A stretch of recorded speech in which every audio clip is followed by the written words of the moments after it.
Good morning, sir. Welcome to 7-Eleven.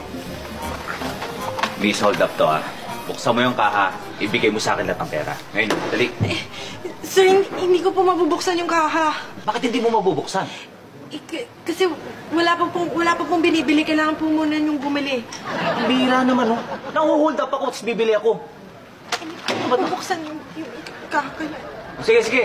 Bigyan mo lang isang number 5. Bisa mo. Hindi na po available yung number 5. Yung number 3 po available pa. Siopaw, hindi ako makain ng siopaw eh. Sige, pwede na yan. I-upsize mo na rin. Dali. Sige po, sir. Dine-in po, take out. Take out! Sige po, i-prepare ko lang po. Bilisan mo!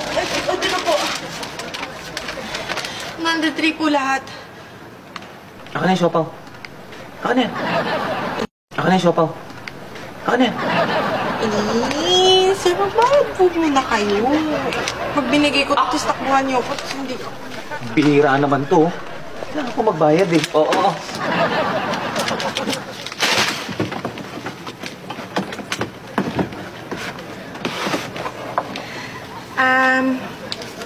Sir, wala po kayong mas maliit. Alam mo, nakabukas na rin yung kaha. Akin na lahat ang pera dyan. Akin na, dali. Akin na. Ito na lang po yung laman ng kaha. Eh, bakit yan na lang? Eh, kasi po, kanina madami to. Pero nailabas na po nung kasama ko kanina. So, nasa kanya na po lahat ng pera. Tsaka isa pa po, sir, 2 a.m. na po eh. So, wala na po masyadong pumapasok dito. Ikaw pa lang po yung Bihira naman. Akin na yan. Sir!